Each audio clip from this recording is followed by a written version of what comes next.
And thank you, ladies and gentlemen, for joining us across the Louisiana plain, where we are steadily advancing the cause of constitutional conservatism and raising the voice of constitutional conservatives and freedom in our great state. My name is Chris. And I'm Danielle, and this is the State of Freedom, brought to you by freedom-loving Louisiana First Patriots.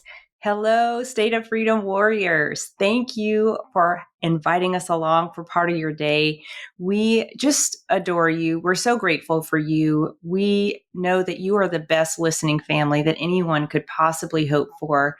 We're only here because of your encouragement, your prayers, and your financial support. And if you are looking for a way to support with us, to advertise with us, or to send us feedback, please visit our website at freedomstate.us. We'd really also appreciate it if you would help us get the word out and spread the reach of the State of Freedom. To do so, please just like the show on whatever platform you listen to us, subscribe and share it. You can share short clips rather than full episodes. If you prefer to do that, you can do it from our YouTube and Rumble channels. The links to those are always in the show notes and over on freedomstate.us. Well, today marks our 100th episode, and we have so much to be grateful for. We are going to celebrate today all that we've accomplished together. We're going to cast a vision for where we're going, and we'll issue a challenge to all of our faithful and new listeners. But before we get into the celebration episode, let me read the scripture of the day. It's Proverbs chapter 21, verses 21 and 22. And it says, "The lovers of God who chase after righteousness will find all their dreams come true. An abundant life drenched with favor and a fountain that overflows with satisfaction. A warrior filled with wisdom ascends into the high place and releases breakthrough, bringing down the strongholds of the mighty." And this is a picture of what we desire to be as individual followers of Jesus, as LACAG, as the State of Freedom. It's our purpose, and it's what we're called to do, to chase after righteousness, to ascend to the high places of every aspect of society. The one that we find ourselves assigned to is the high place of government. You may find yourself in another aspect of society as your assignment. Maybe it's education. Maybe it's impacting families in your family unit. Maybe it's media or arts and entertainment. Maybe it's the business world. Maybe it's religion. Whatever aspect of society we find ourselves called to work and operate in, the Lord's grace and wisdom is available for us to ascend. And I think of ascending as gaining influence in that place. And as we gain influence, the Lord will empower us to release regional breakthrough through that influence and to become the prevailing influence in that place through Jesus for the kingdom of God. And that's what we desire for the State of Freedom, for LACAG, for the benefit of the state, to become influential as Christ followers, as people of faith who carry the Lord's wisdom, to be part of bringing breakthrough in the way our government and our state operates. All for his glory. All for his glory. I love the part of the Proverbs where you said we are warriors filled with wisdom, bringing down the strongholds of the mighty. That really, really describes what we're about. Because of the mighty establishment strongholds, the corrupt, entrenched bureaucracies in our government, we exist as warriors filled with wisdom and courage to bring down those strongholds for the freedom and liberty of the individual. And I love that Proverbs. That one will go into my prayer journal, that quote, and will be committed to memory, because that really is what we are all about. And we, Danielle, have done so much in such a short period of time to bring down the strongholds of the establishment.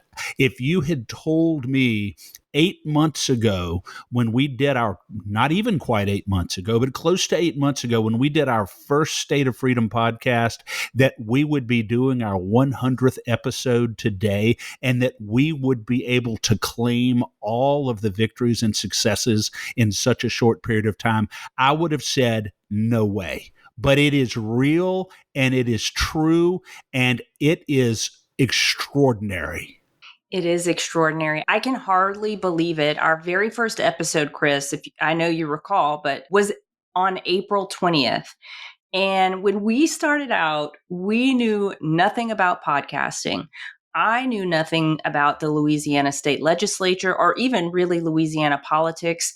I had just moved home from Manhattan like a year or two earlier, was working for Pfizer. I was getting involved in a local movement to take back our personal liberties that had been trampled on during COVID by the likes of my employer. And you came to Terrebonne to speak at one of our We the People Bayou community meetings, and you reported the truth about our local state reps and state senators when we met. And I think that was in February or March.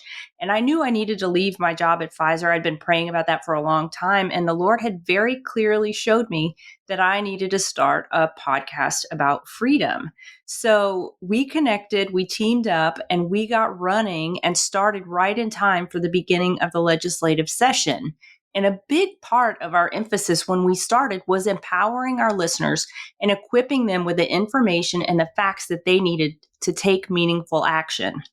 From the very beginning, Danielle, 6 weeks after meeting you down in Terrebonne, we do our first State of Freedom podcast. And you're so right. We were focused on what we could do to empower our listeners to take meaningful action in the legislature, because that was right at the start of the legislative session.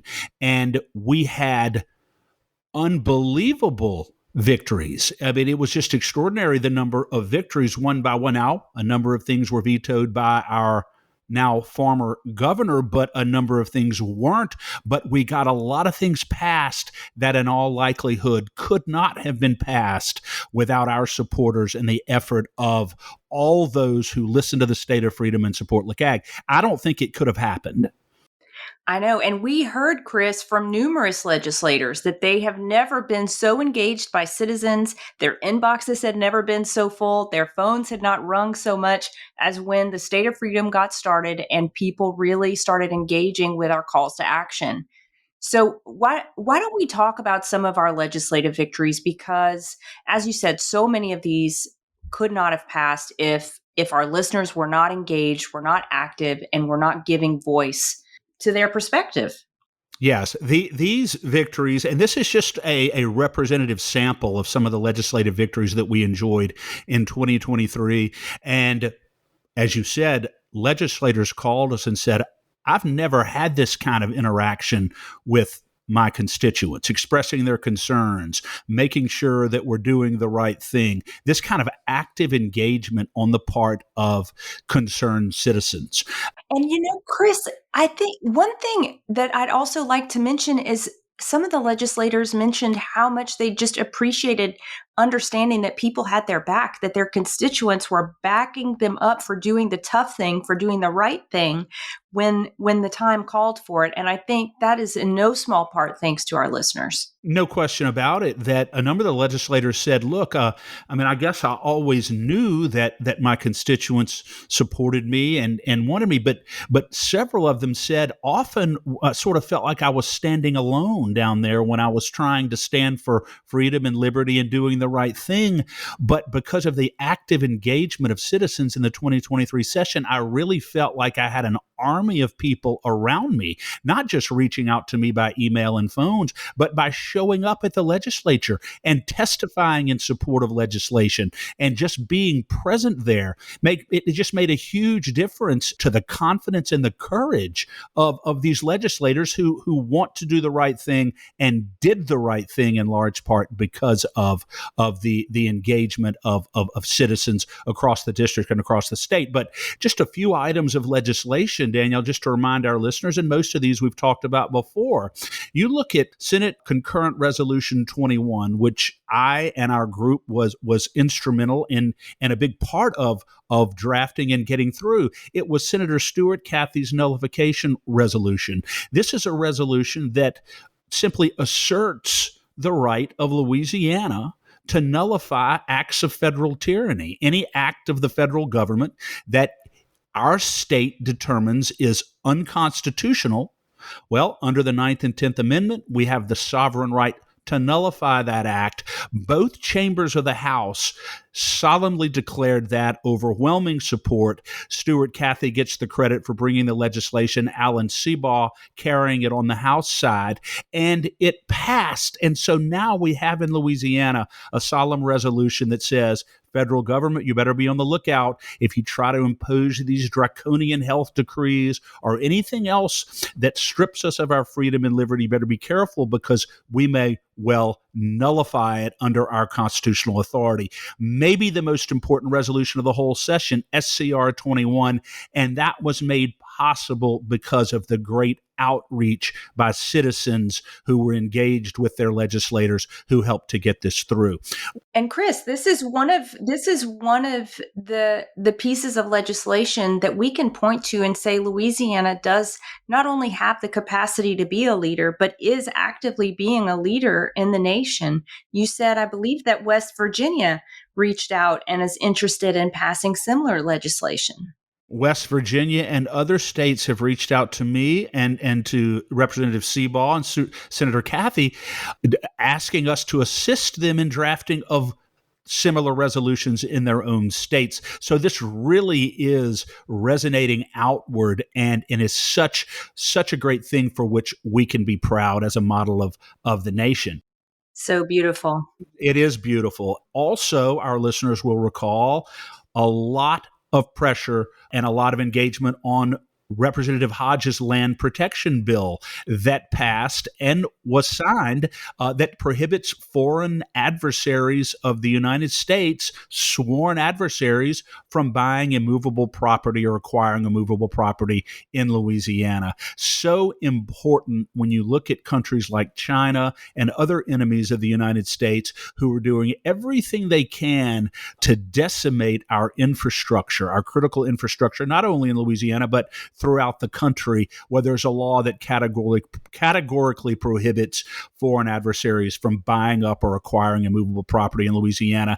A huge victory in the 2023 session, in large part that came about because of active involvement on the part of our supporters and other citizens in Louisiana. Couldn't have happened otherwise. Absolutely. And it didn't get vetoed, which is a huge miracle in and of itself. A huge miracle that is now the law in Louisiana and was not vetoed. Take a look at Representative Dodie Horton, her great In God We Trust legislation that requires our national motto, In God We Trust, to be posted in or near every classroom and every public school in the state of Louisiana. What a great reminder to public school students of one of the foundational principles of our country, that we trust in divine providence for the protection, the safety, and the prosperity of our country. I mean, I can't wait to go into a public school at some point, and I will, to see that written above a classroom, In God We Trust. Another great piece of legislation that was made possible by our supporters and others in Louisiana. It was. And I have to say, this is not one that is just going to be left on the shelf. People are already taking action on this. We the People, Bayou Community, other organizations, other nonprofits, churches are donating the signs, In God We Trust, to the school systems, and they are being delivered in anticipation of January 1st. So our prayers, our work, it meant something, and it's going to be in schools very, very soon. People have taken that ball and they've run with it. Going in and going up as we speak, and so excited about that. In God We Trust. Similarly, Danielle, Representative Hodges' legislation that passed both houses and I believe was also signed by the governor, that authorizes public schools in high schools in Louisiana to offer an elective course in the history and literature of the Bible, and talk about returning a knowledge and an understanding of Scripture to students throughout the state of Louisiana who may have no other access, or perhaps have never been exposed to it other than in this elective course, will be in the public schools. Again, not as a requirement, but as an elective. What a great sign. And I believe that is going to really reap great dividends for our students in public schools. It will. It absolutely will. And going on, I'm just so excited about this. You remember Senator Heather Cloud's bill in 2023 that is going to limit access by students to really what can only be described as pornographic, sexually graphic materials in public libraries in Louisiana. Now, the legislation does not go as far as it may have, but we got as far as we could, and I'm certain that the legislation will be revised and will be perfected. But as of now, no student can access anything that could be argued as inappropriate sexually without their parental involvement and consent. And I am sure that most parents are not going to consent to it. Prior, they didn't even have to know about it. Now they have to know about it and they have to consent to it. As I said, there's more work to be done, but this is a very good first start in protecting our children from this kind of graphic filth. Yes, it's a great step in the right direction. And as we have said time and time again during the legislative session, what a beautiful thing it is to have pornography taken out of the hands of students and the Bible put into the hands of students. It just to me that crystallizes the direction that we want our state to be going. No question. And then it's so very well said. And I believe that this session, there's a very good chance that there will be some legislation passed that simply prohibits this type of material in the public libraries altogether. And that's what we're working on. The libraries, putting the duty on the librarians to make sure that it is not in there to begin with. And I believe that that's where we're going to be headed. And don't forget, Danielle, really what some would call the granddaddy of them all when it comes to cultural issues in our state was Gabe Ferment's legislation that now in Louisiana, because the governor's veto was overridden, his legislation will prohibit the type of transgender mutilation surgery on minors in Louisiana. Cannot happen here. Louisiana will not be a sanctuary state for that type of monstrous, really what you would call, and it really is a mutilation, desecration of the body of minors. And it's not an exaggeration to say that that's what it was. That legislation passed, and we will not have that in the state of Louisiana. And again, our listeners and our supporters were so engaged on the issue and simply were not taking no for an answer. Yeah.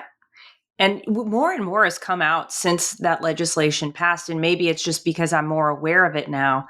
But there has been so many studies done that have come out recently, or reports showing the detriment and the long-term harm that's being done to minors through these experimental mutilations.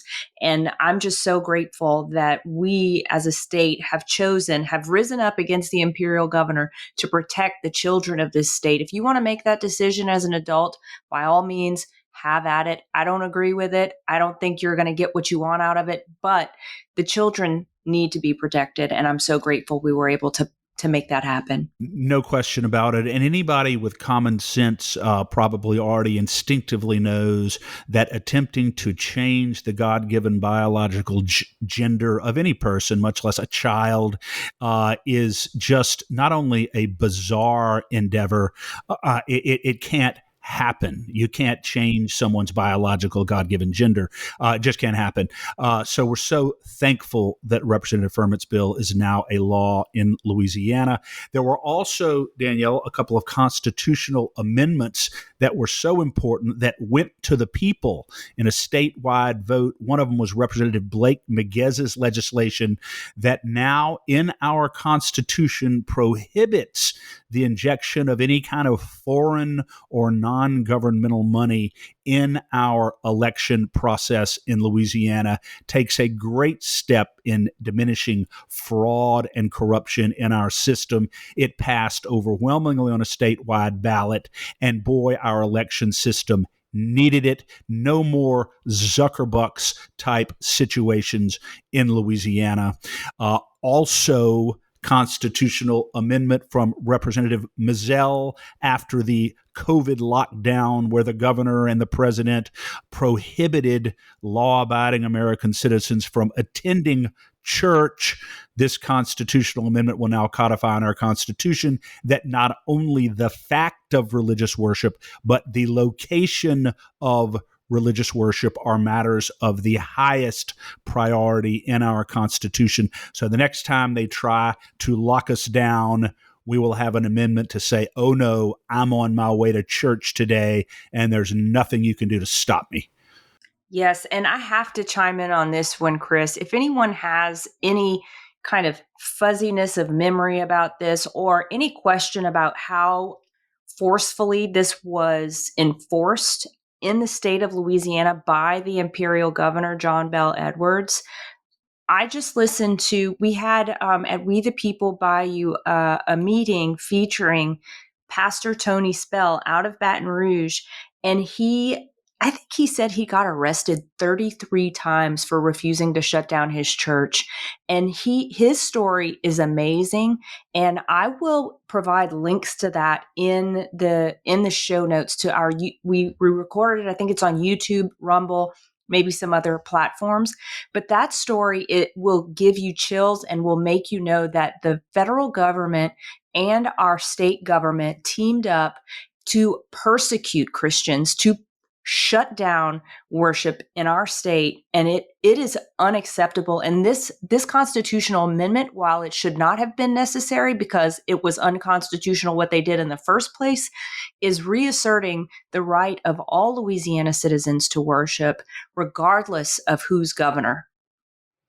Absolutely. The oppressive and draconian and very selective targeting of Christian worship in our state and in our country was absolutely egregious. While, if you remember, Danielle, the government saw fit to leave open the casinos and the abortion mills, but religious worship was such a pernicious. I guess the COVID virus was what particularly virulent within institutions of religious worship, but somehow died at the doorway before entering casinos and abortion mills? Is that basically what the situation was? Not at all. We were being persecuted for our religious faith, and Senator Mizell was so on target in bringing this amendment and codifying this in our Constitution to protect us from that type of oppression going forward. Yeah. And what an amazing session. I think, of course, there was so much more we wanted to accomplish, and there was so much more that was accomplished and got sliced and diced by the governor. But we really have faith that this new legislature that's coming in January will be able to pick up the pen, pick up the ball, and start running immediately as soon as they get sworn in. So we're looking forward to that. Let me say this real quick, because I just want to make sure that our listeners know that the legislation that we just went over in the constitutional amendments, this is really only a representative sample of the successes that we had legislatively in 2023. There were a number of other ones, significant successes, but since we don't have time for a 3.5-hour podcast, we had to sort of crystallize the ones and highlight certain ones. But this is certainly not an exhaustive recitation of the legislative successes. No, I think for that, I'll have to look back, but I can put it in the show notes if we want, if someone wants. I think it might be episode 46 was kind of the victory lap, where we exhaustively went through everything that happened during session, the wins, the losses, and the vetoes. So feel free to go back and listen to that if you want a highlight reel of all that happened. But after the session, after the veto override session, we immediately turned our attentions and countless hours of work to the statewide elections of October and November. And we had some really incredible outcomes with that, Chris. How did our endorsements do? Remind the listeners. 72% of the candidates and the propositions that LACAG and State of Freedom supported and endorsed won. 72%. That, when I look at that, is just it's only a testament to God's grace, God's favor, and the instruments of God on earth, which is our supporters, our listeners, and citizens across Louisiana who were engaged because of information that they received from us and others, knowing what to do, how to do it, and how really important it was. That's how we got the 72% win rate. Yep. And the Senate is going to have a completely different complexion. Things are going to change. The culture is going to shift. And I guess you could just say it's a brand new day in the Louisiana State Senate, Chris, starting with maybe Valerie Hodges. Yes, Valerie Hodges. You know, Danielle, people have heard it on this show first that legislators have said it, that the state Senate traditionally in Louisiana has often been the place where good, hard-fought legislation goes to die. Well, thankful because of the results of the 2023 cycle and the election of some very, very good, proven constitutional conservatives, that culture will change in the state Senate. You mentioned Representative Valerie Hodges worked very, very hard coming out of the state House, running against Buddy Mincy, who is a establishment politician, to say the least. Representative Hodges beat Mincy for the state Senate. Representative Hodges, as you know, and we just mentioned, passed the Bible legislation in 2023, also the important land infrastructure legislation. She's going into the Senate. She is going to be a real force and a real fighter there, and she will be a big instrument in making sure that legislation that gets in there is passed on and goes to the governor's desk. Also, Blake Miguez, who fought against an true establishment candidate over in the Lafayette area, Representative Miguez coming out of the state House, running for state Senate. Every establishment, it was a who's who of establishment politicians lining up against Blake Miguez in that race over there in Lafayette. And Representative Miguez stuck to his guns, stayed faithful to the people, fought hard, and not only won, but won substantially, and is now going into the state Senate. He won in a 5-way race, and he won without having to have a runoff. So I think his reputation and his hard work absolutely showed up, and people just believed in what he was bringing because he was bringing the same thing that they were, right? I mean, his values, he's bringing the values of the constituents. He's someone who has proven that he'll stand up and fight, and he will fight for the people. And I think we would be very remiss if we didn't say not only did he beat an establishment candidate, but he is replacing an absolute cancer in the Senate, according to myself. That was Fred Mills, who stood up and vocally supported the mutilation of minors in the state of Louisiana, and was completely unrepentant on that fact, dug his heels in and said it time and time again. And so I just have to say good riddance, Fred Mills. I'm very happy you're not back in the state Senate. Indeed, and I join you in that. Indeed, he did stand up and dig his heels in on the transgender mutilation on minors bill. He's the one who killed it originally in committee, and he did a number of other things during his tenure as a state senator that were harmful to Louisiana citizens. So not only are we electing a staunch constitutional conservative in Blake Miguez to the Senate, he is replacing, as you said, a cancer. So it's a double victory there.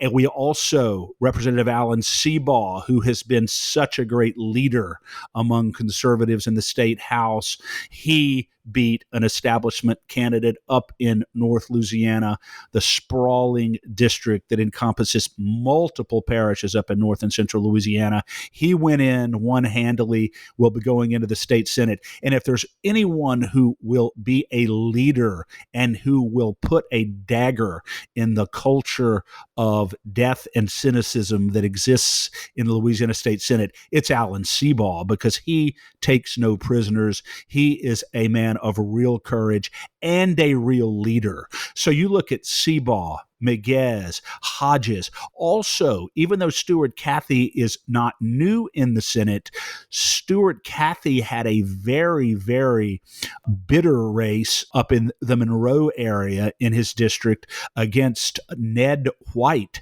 You recall Senator Cathy told us during his reelection when he came on the show that Ned White, his opponent, first tried to buy him, that being Stuart Cathy, and when he was unable to do that, he ran for the seat against Cathy because he wanted to try to buy the seat, put hundreds and hundreds and hundreds of thousands of dollars into the race, and Stuart won and beat him, and Senator Cathy will be going back in and will continue to be a strong force in the state Senate. Our state Senate, Danielle, in 2023 is going to see some very significant changes in the environment in that chamber.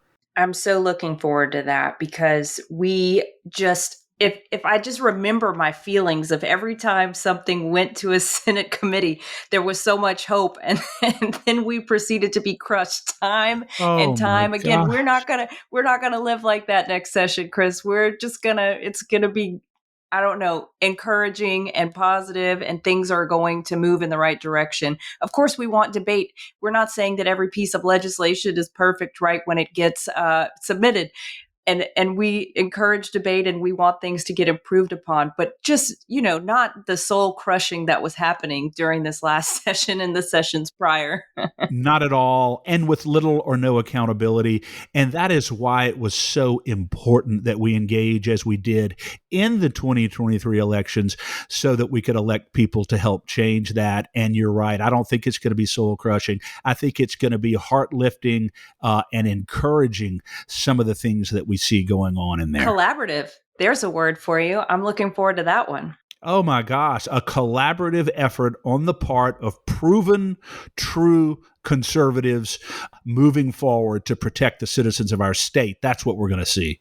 Amazing. So the House is also tightening up as a more conservative body, Chris, and we have some new reps who really understand what it's going to mean, or really understand what it means to represent the interests and values of their constituents as representatives. Tell us about some of the newcomers. Lauren Ventrilla, who came on our show and who we Very excited about her. Oh my gosh. I mean, extremely excited. She was so gracious. She's the constitutional lawyer who spoke about the mandatory COVID vaccines and the lockdowns. She will be in a position to protect our freedom there. First-time candidate, freshman representative. She was running against Brandon Ivey, who we really believed was much more of an establishment Republican, not someone who's going to go in and stand as a stalwart constitutional conservative. So thankful that we supported Lauren. She's going in. I think she's going to make a big, big difference. Then we have Dixon McMakin right here in my district, right here in Baton Rouge, in the runoff against Belinda Creel Davis, the leftist Democrat. Dixon worked hard, remained faithful. I was so impressed with his volunteer work that he's been doing for so long, well before he decided to run for office. Just a solid, solid guy. He is one who's going to go in and be able to help us with our transportation and our infrastructure. He talked about a lot about that on our show, the interstate debacle that hopefully we will avoid, in part due to his presence in the legislature. So glad he's there. So glad we supported him. And Brian Glorioso over there in District 90 over in St. Tammany, who was a challenger of the incumbent Mary Casino Dubuisson, Casino Mary, who he beat and knocked out of the House. Mary was the one who tried to get casino gambling in St. Tammany. You recall Danielle was also the one who tried to carve a hole in the protections for the unborn in the 2023 elections. Yeah, a Republican.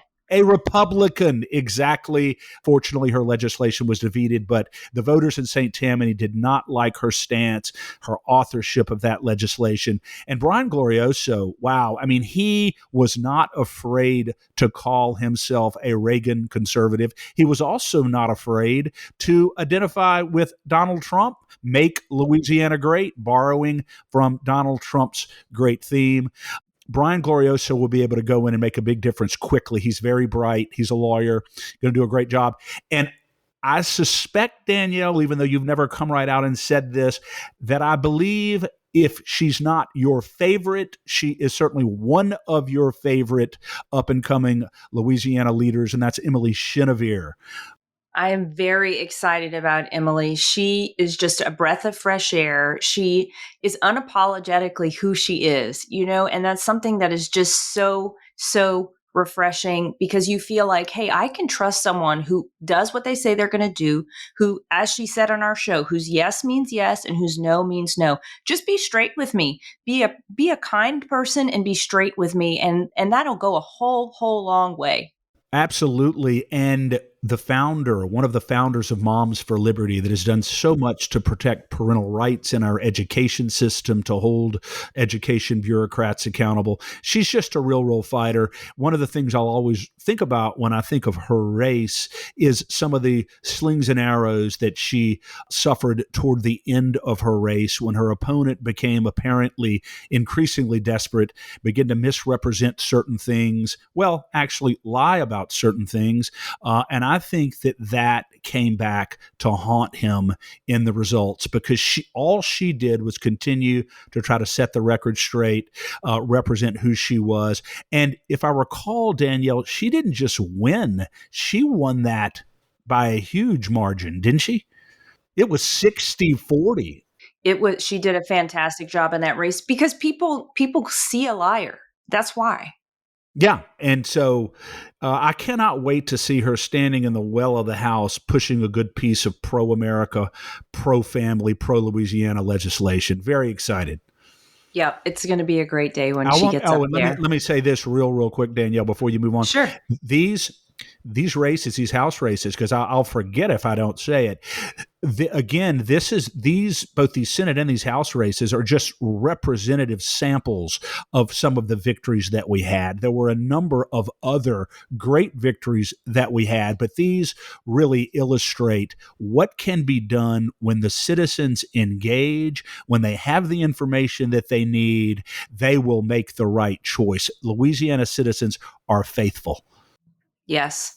And we'd be remiss if we didn't connect on the new administration as well. And I'm absolutely blown away by the absolute all-stars in this new administration at the statewide level. I mean, Chris, it's just absolutely staggering because I don't think that I have lived in the state when we've had such solid, just pro-Constitution, pro-America leadership. Across the board, and people who are unapologetic in their expressions of constitutional freedom and liberty and the importance of always remembering that government exists to serve us. We are not serfs who take crumbs as the government decides to throw it off the table. No, they are accountable to us. We're not accountable to them. Look at Liz Muriel. We've been blessed to have on our show, I think twice now, she came on, was very strong in expressing her concern about government overreach, the violation of our freedom and liberty during the COVID lockdown, the vaccine mandates. She was at the cutting edge on the spear of legislation that exposed the Biden administration's attempt to suppress our First Amendment free speech rights. She just did so much. Her qualifications were absolutely unassailable, and she won. She will be our new attorney general. How do you feel about having someone as attorney general of the state of Louisiana who will unapologetically protect our core freedoms? That makes me sleep pretty well at night. It makes me sleep pretty well at night because one, when you said that, I was brought back to her campaign ad a mailer that she had of her shooting a pistol in practice. And that also is a heartwarming picture for me because I just think she is a woman of her word. She's a woman of faith. I think that's one of the things that we have to just really underscore about pretty much all of these. I think we could go through and say every single one of these people mentioned their faith when we had them on the show, spoke very openly and very comfortably about a relationship with the Lord. And being guided by the Lord in the work that they're doing for the people. And I think if you start from that foundation, we're going to be going places. We're going to be going great places, and we will start peeling back. For instance, in the case of Liz Murrow, we'll start peeling back some and kind of actually going on the offensive against these not just mandates, but the taking away of our freedoms and personal liberties and the imposition by the federal government on each and every one of us. Yes, she's going to be proactive. She's not simply going to wait until an action's taken. She's going to be proactive, I think, and initiate things that preemptively shield and protect our freedoms. You know, on our show, Danielle, we've talked before about the importance of doing things preemptively. If you see things that may be coming down the pike, and certainly we have no excuse for not seeing them because many of them have already come down the pike and we're simply fighting back against those things. But I think she'll act preemptively to shield us from government overreach and make sure that we live in a free state. And as you said, claw back some of the things that have been taken away from us. The next one we just had on was John Fleming, who had a long career in Congress, was a top Trump advisor. Deputy Chief of Staff, yeah. A deputy chief of staff, and now is the treasurer of the state of Louisiana. So thankful to have supported him. And he's going to do something about this nefarious ESG and central bank digital currency and make sure that he's on top of that issue. And I have to say, I just love not only is he able to understand the issues, to speak fluently about these issues, but he understands the absolute filthy, rotten core, the starting point of these issues, which is Marxism. He gets it. It's one thing to understand the issues from an educated perspective. It's another thing to understand why they exist and what it will mean for the future if it's not dealt with. And that is what I was absolutely impressed with John Fleming over. And I couldn't be more pleased that he is at the helm of our Treasury.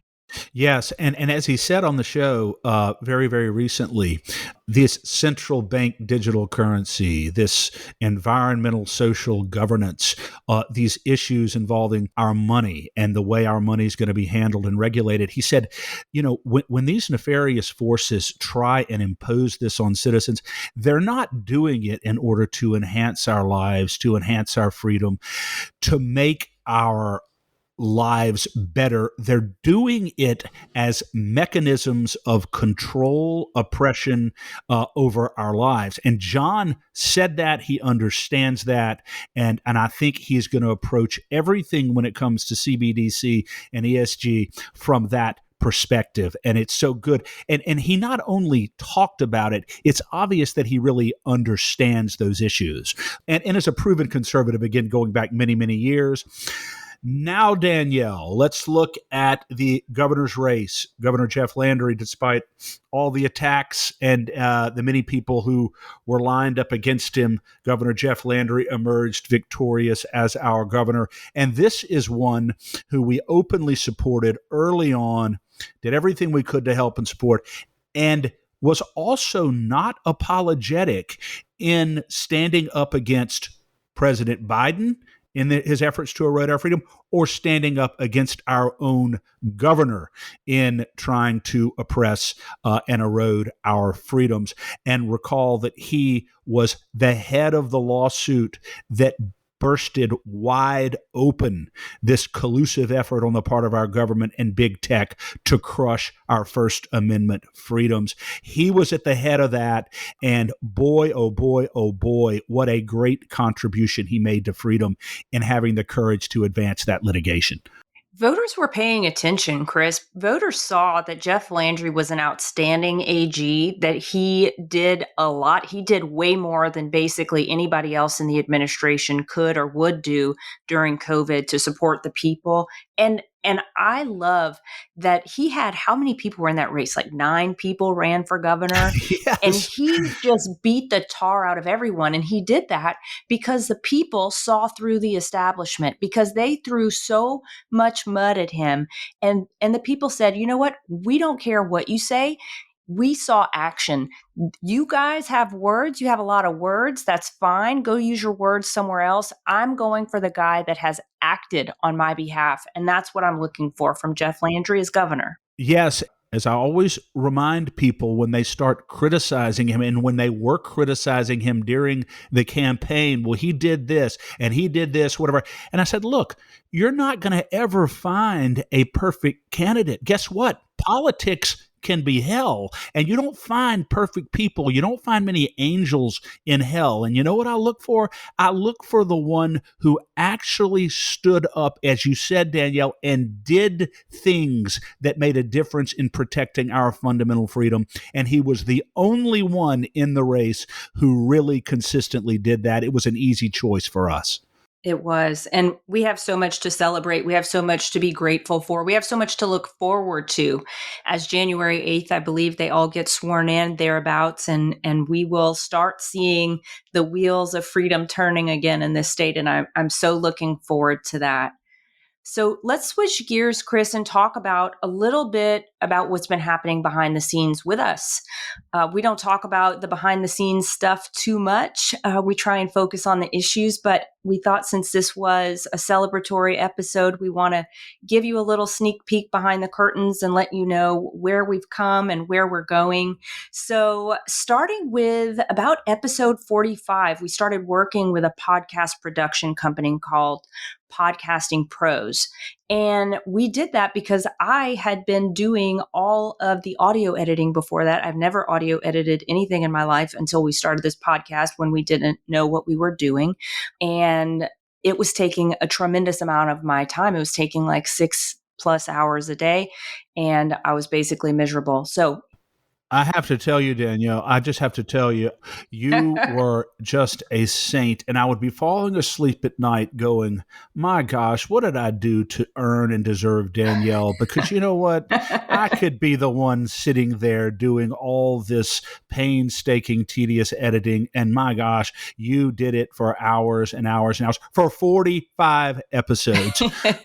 I could have not have peeled this off and handed it off fast enough. It was one of the smoothest transitions we could have possibly hoped for. And I have to say, it's just been such a huge blessing because we needed to be able to spend time on what we're actually good at Yes. and what we're here to do. So Podcasting Pros, I cannot speak highly enough of them. They do a fantastic job. They're incredibly responsive. They're professional. And honestly, they have just been a huge, huge gift to our organization. We have one supporter who has stepped in to underwrite this cost, and it's not a cheap endeavor. It's not a cheap endeavor. And No. we are so grateful for their support. And it's been a huge answer to prayer because, like I said, we can now, I can spend my time on things that I'm actually good at. Chris can also sleep easy at night knowing that I'm not going to wake up a huge grouch because I ran into editing snafus because I didn't know what I was doing. Right. And it has enabled us to work on content development, to develop our content, to reach out to legislators, to guests that we've been able to have on our show and really develop the substance of those interviews, but because we're not busy doing all the administrative things. Like, for instance, having Mike Johnson, Representative Mike Johnson on the show, now Speaker Mike Johnson, really being able to focus on the content of that and the issues that he's working on in the Congress. Becky Curry, the representative out of Mississippi who sponsored the legislation that resulted ultimately in the reversal of 50 years of abortion on demand. What a delightful guest she was. Yeah. John Fleming, Amazing. again, as you said, as we talked about a minute ago, to come on and really develop his substance and content. And one of the guests that I was most blown away by that we have been freed up to engage with and to develop is Robert Epstein. Yeah. What a gift. Yes. just talking to him, I mean, the fact that we could actually get him is huge, and a huge debt of gratitude is owed to Dr. Kathy Willis, who helped us get him. But he was just so gracious, and his work is so important. That's one of the episodes that has really caught fire. I think it's one that we have probably the most downloads of all time, and he was just a fantastic guest, and I hope we can have him back on the show to update us, because this is important information that we need to be aware of. We need to know that we're being spied on. We need to know that our kids are being indoctrinated by their devices, and how they're being indoctrinated by their devices, and how we can actually resolve that issue. How can we step in and stop that from happening? It's because of guests like these that we can learn all that we've been learning, and this has been such a learning curve for us. But I mean, getting prepped, Chris, for the John Fleming show was so fun, because we had the time to spend on it, and we really were able to think through some of the issues that we wanted to talk to him about. Absolutely. And it takes time and research, a lot of research and a lot of time to be prepared to have a meaningful interview with people and to make it a meaningful, significant experience for our listeners. And fortunately, we have increasingly been having the time to do that. Also, we have had the time to talk off the record to legislators about upcoming plans to file legislation in the next session that will enhance and preserve liberty and freedom. Very important pieces of legislation that are going to be coming up. We're talking with them, we're working with them, helping them to draft legislation that is going to directly affect our freedom and liberty in Louisiana, building good legislation for the next session. All these things we've been having time to do because of we've been able to go to Podcasting Pros, and we have a good underwriter underwriting that cost. Yeah, it's just amazing. It's a huge blessing. It's an answer to prayer. And on the tech side, we have been able to move from audio only platforms like Apple Podcasting, Spotify, those types of podcast platforms, to video platforms that have a greater reach like YouTube and Rumble because of their search algorithms. So while we're not yet recording video, we are working to move in that direction, at least for some of the content that we will be providing. We've been testing out new software for streaming, so hopefully by the time the regular legislative session kicks off, if not before then, we will be able to do our legislative updates and calls to action in real time, which is going to be huge. It's going to help our listeners, it's going to help ourselves, and we're really looking forward to connecting with you in a new way through video, a new way to us. We know video is not new to you, but new way to us. And also, thanks to the very, very generous support of a LACAG member and a State of Freedom listener, we are building an incredibly powerful and user-friendly software infrastructure to track legislation, to make calls to action as simple as possible for you, and to score legislators in real time based on their committee voting record, based on our criteria, not preform criteria, based on our criteria. So these are tools that we only dreamed of before now. Yeah, and one of the things that I need to remind our listeners of is that one of the foundational visions, one of the foundational priorities of LACAG was to track committee votes, because as our listeners know well by now, that is where legislators with ill intent, legislators who want to do things that are not good for the citizens, kill legislation that is good for the citizens, but they want to do it in a way where they can't be caught like a thief breaking into your house at night with gloves on, where he steals your stuff, gets out of there, and nobody knows who he is. We're monitoring those committee votes, and we're holding those legislators accountable for what they do in committee. And the only organization in Louisiana that meticulously tracks those committee votes, where much good legislation is killed, unfortunately, and bad legislation is advanced. And they're not going to be able to do it with impunity anymore and get away with it because of our focus on those committee votes and to be able to score the legislators, as you said, Danielle, based on those committee votes is going to be huge.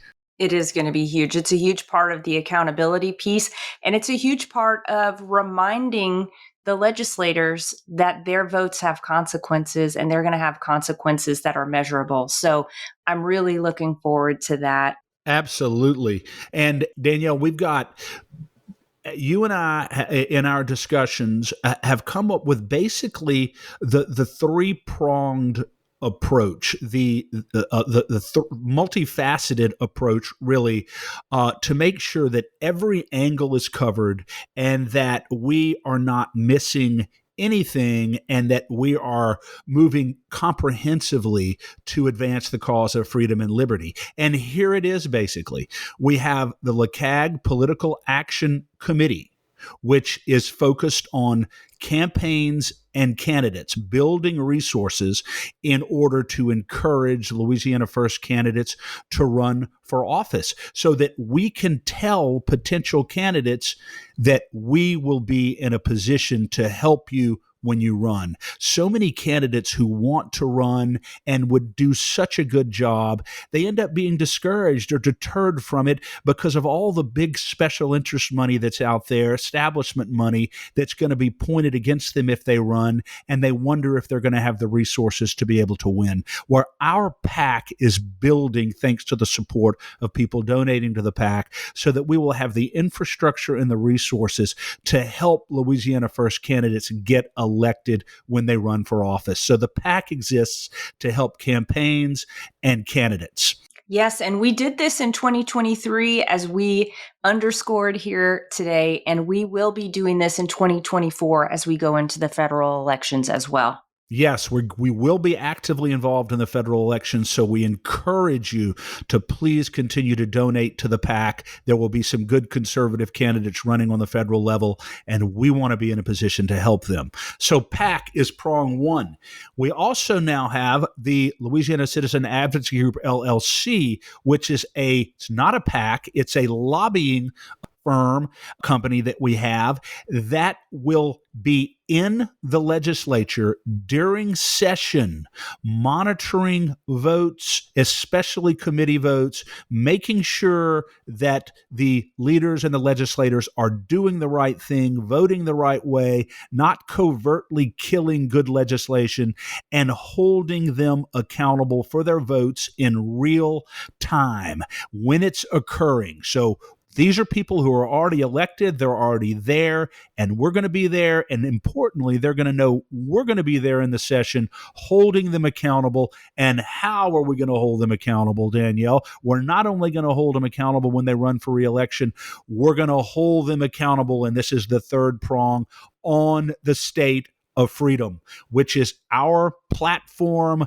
our microphone that is rapidly expanding the voice of freedom and liberty throughout the state. We will hold them accountable there. We will praise the ones who are doing the right thing on the state of freedom, and we're going to criticize and expose the ones who are undermining our freedom. And that's why the third prong of our approach, the state of freedom, is so very important, our podcast. Yes, and we are committed, as you can tell, to working to move our state to the top of all the good lists and to ensure that our personal liberties are respected and protected in the state of Louisiana. We believe we can do that. We believe we are doing that together with you. And all of these things take resources. They take time. They take a lot of dedication. They take a lot of research, as Chris mentioned.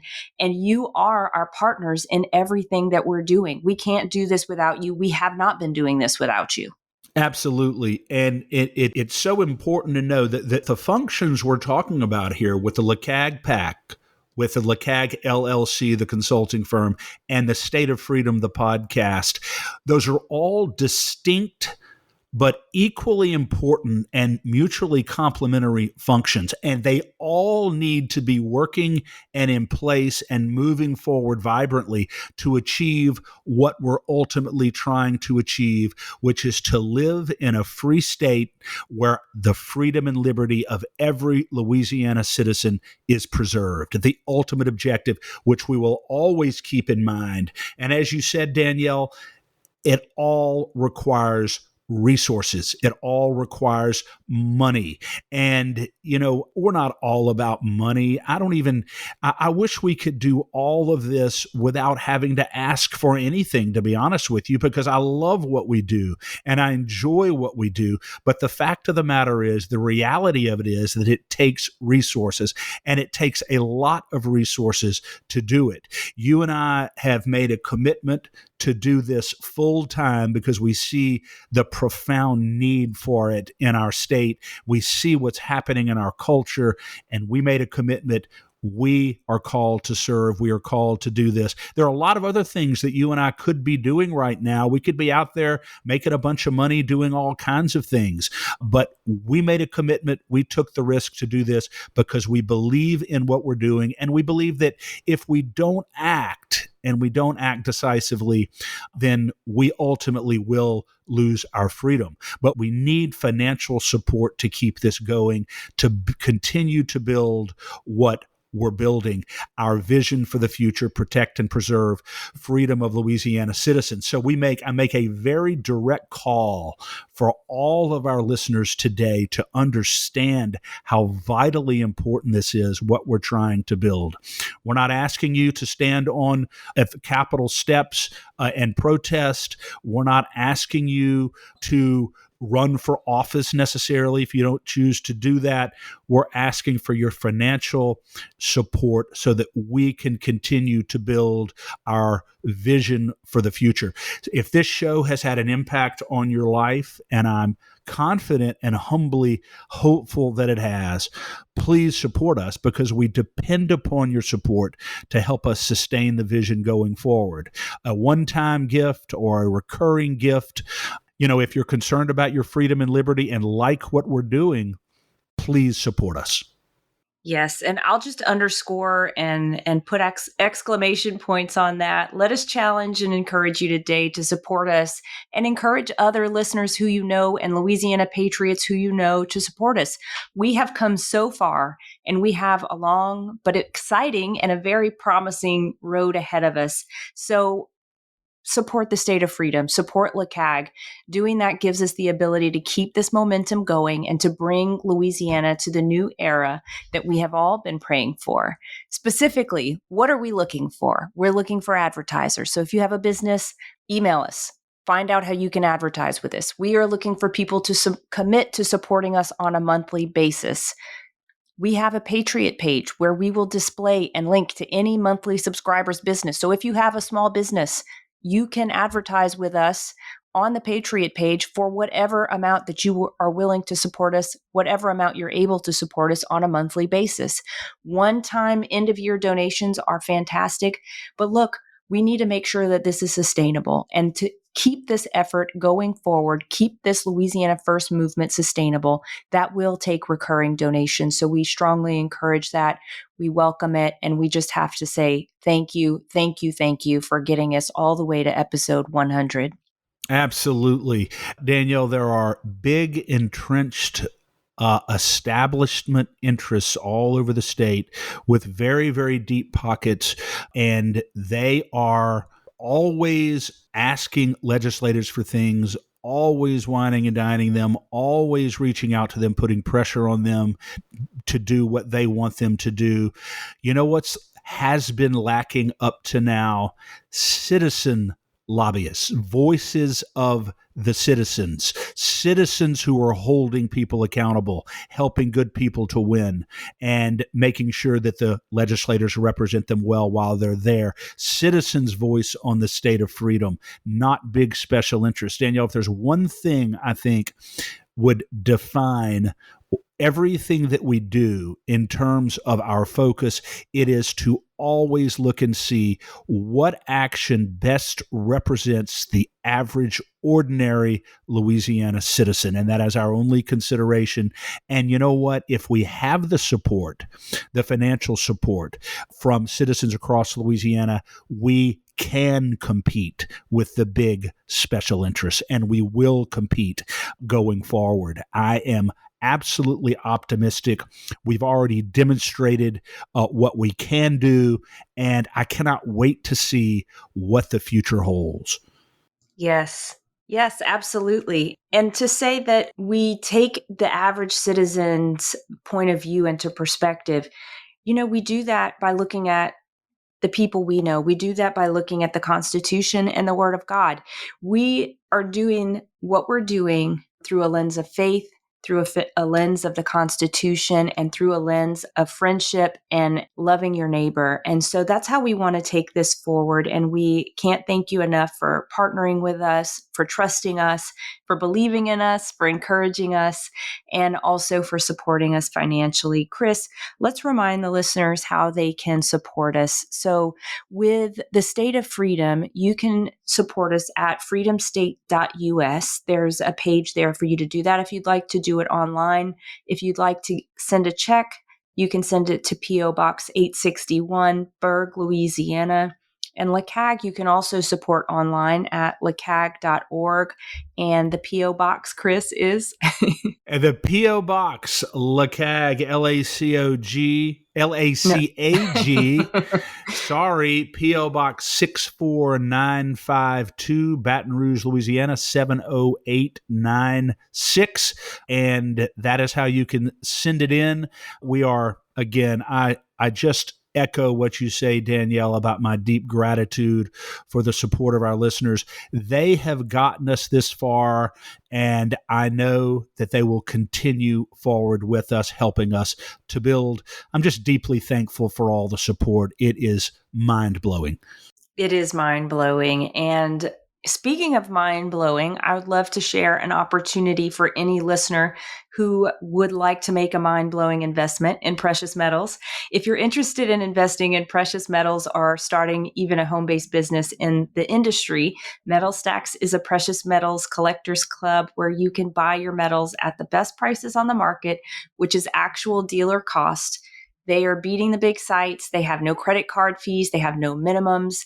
So you can even buy stocking stuffers. You can refer people to Metal Stacks for an additional income as well. So if you're just interested in purchasing metals, you can visit metalstacks.com/D Walker. That helps me out. I'll get the commission.